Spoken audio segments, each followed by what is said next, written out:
Hi Chintalapudi వాసులకు ఈ రాత్రి వేళ నమస్కారాలు. నమస్కారం అంటే నాకు మతి లేదని అర్థం. సరే, నమస్కారాలు తీసేద్దాం. హాయ్. ఈరోజు మీ ముందుకు రావడానికి కారణం, నా డ్యూటీ అయిన తర్వాత ఊరంతా తిరిగి వచ్చాను. 3 రోజుల క్రితం పేపర్లో చూస్తే వ్యాపార గదులు అద్దెకి విపరీతంగా పెంచేశారని గమనించాము.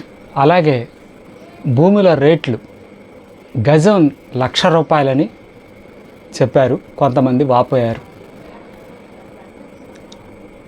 అయితే ఈ చింతలపూడి నియోజకవర్గం ఎస్సీ నియోజకవర్గం 15 సంవత్సరాలు గడిచిపోయాయి.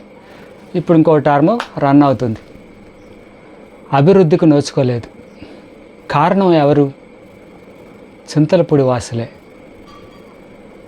ఇదే సమయంలో జంగారెడ్డిగూడెం అత్యద్భుతంగా అభివృద్ధి చెందింది.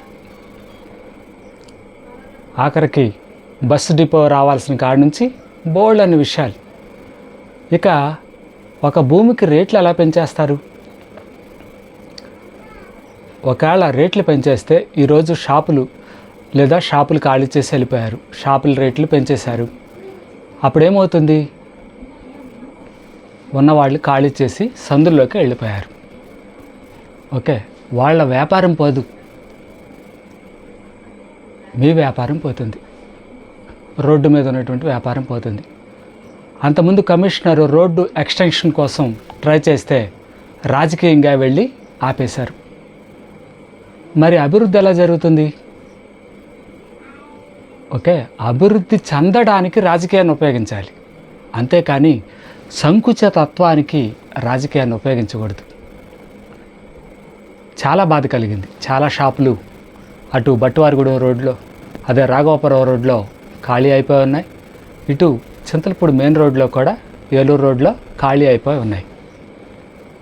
ఓకే, 3 నెలలు కొంతమంది పెడితే కొంతమంది తీసేస్తామన్నారు. వ్యాపారం జరక్క. ఎందుకని? మనకి వ్యాపార నైపుణ్యం లేక లేదు, సమిష్టితత్వం లేక.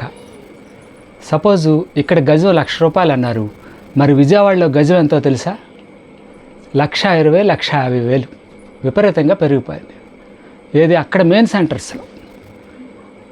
Top most centre Benz circle centre. ఏంటి అసలు ఎలా పెంచేస్తున్నారు?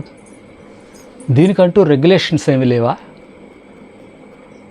రెగ్యులేషన్స్ పెట్టుకోవాలి. పెట్టుకోకపోతే మన అభివృద్ధి బూడిదలో పోసిన పన్నీర్ అయిపోతుంది. ఎందుకంటే ఇవాళ మన రూపాయి విలువ డాలర్కి 87 పైసలు ఇస్తున్నామంటే ఎంత సిగ్గుసేటో అర్థం చేసుకోవాలి. ఇది దేశీయ వ్యాపార విధానంలో అర్థం చేసుకోవాలి. రెండోది, ఈరోజు మీరు అనుకుంటున్న కార్పొరేట్ వ్యవస్థలో ఉద్యోగాలు శూన్యం. ఎందుకంటే వాళ్ళు నెక్స్ట్ స్టెప్ ఆర్టిఫిషియల్ ఇంటెలిజెన్స్లోకి వెళ్తున్నారు.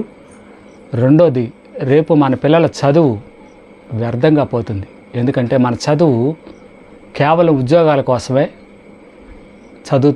చదివిస్తున్నాం. ఓకే, చింతలపూడికి చాలా చక్కని సామర్థ్యం ఉంది. చింతలపూడిలో A2 PG PhD వరకు ఒక యూనివర్సిటీనే ఇక్కడ ఏర్పాటు చేసేయచ్చు.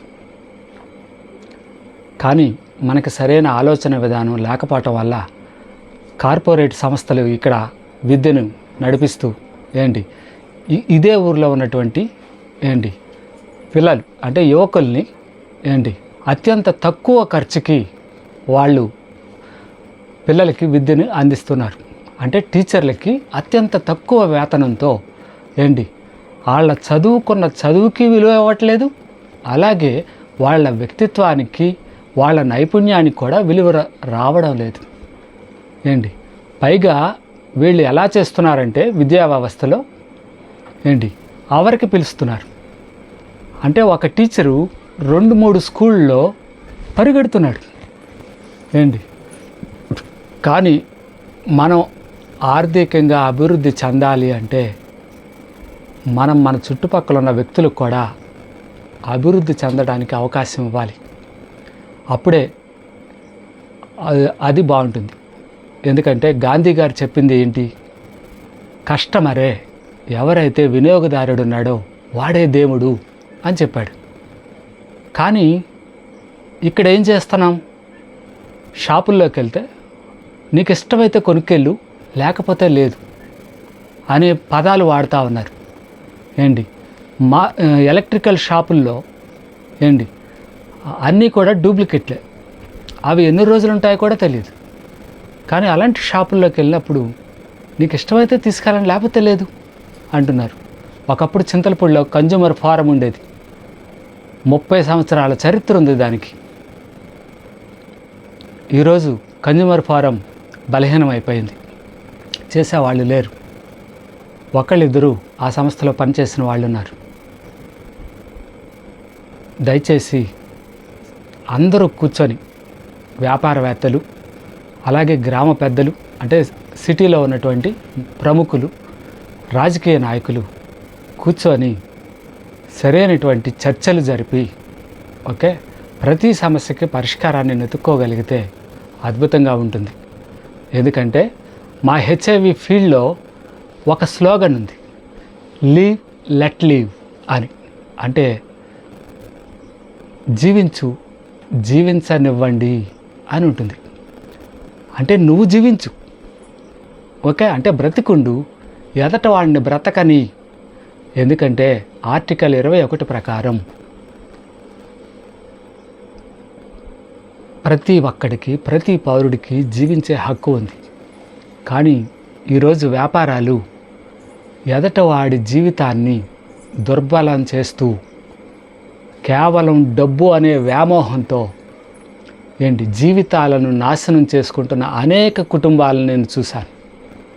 కోటీశ్వర్లే, కానీ వాళ్ళకి జీవించడం తెలియదు.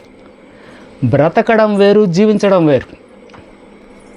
కాబట్టి బ్రతుకు నుంచి జీవితానికి మలుచుకోవాలి అంటే దానికి కావలసింది సమిష్టితత్వం. సమిష్టితత్వం ఉన్నప్పుడే మన ఆర్థిక వ్యవస్థను అర్థం చేసుకోగలం. ఒక వస్తువుకి ఎంత రేటు నిర్ణయించాం, ఎందుకు ఇలా పెరిగిపోతుంది భూముల రేటు అన్న విషయాన్ని కూడా మనం పరిశీలించవచ్చు. రెండోది, ఇక్కడ ఆన్లైన్ బిజినెస్ పెరిగిపోయాక ప్రాంతీయ వ్యాపారాలు చాలా దారుణంగా దెబ్బతిన్నాయి. కరోనా తర్వాత మరింత దారుణంగా దెబ్బతిన్నాయి. కాబట్టి ఇక్కడ కావాల్సింది ఏంటంటే చాలా ముఖ్యమైనది, ఇప్పుడు మనం పునర్నిర్మించుకోవాల్సిన అవసరం ఉంది. మనల్ని మనం పునర్నిర్మించుకోవడంలో అర్థశాస్త్రాన్ని అర్థం చేసుకోవాల్సిన అవసరం ఉంది. అలాగే అర్థశాస్త్రంతో పాటు సామాజిక శాస్త్రాన్ని కూడా అర్థం చేసుకోవాల్సి ఉంది. ఈరోజు చరిత్రను తీసేస్తానంటున్నారు. వాస్తవానికి చరిత్రను తీసేయటం అంటే ఒక సమాజం యొక్క గత చరిత్రని చెరిపివేయటమే. చెరిపివేస్తే గతంలో ఏం జరిగిందో తెలియదు. సపోజ్ ఆర్టిఫిషియల్ ఇంటెలిజెన్సే ఉందనుకుందాం. గతంలో కంప్యూటర్ ఎలా తయారైందో తెలియకపోతే పిల్లలకి వాళ్ళు పిచ్చివాళ్ళ కింద లెక్క. అది ఒక వస్తువు ఎలా ఉత్పత్తి అయింది, ఒక మామిడికాయ ఒకటి చేతిలోకి ఎలా వచ్చింది అన్నది తెలియాలి.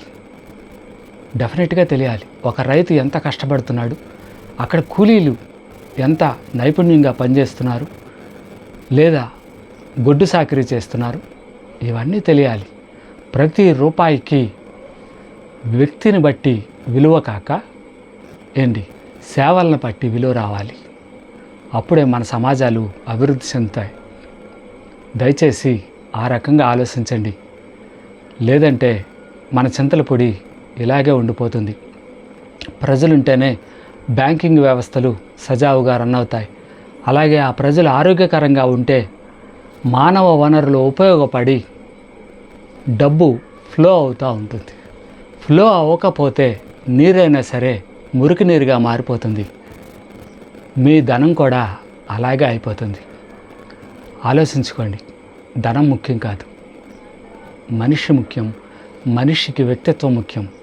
అలాగే భారతదేశ ఆర్థిక వ్యవస్థకి అది చాలా అవసరం. రూపాయికి కూడా వ్యక్తిత్వం అవసరం.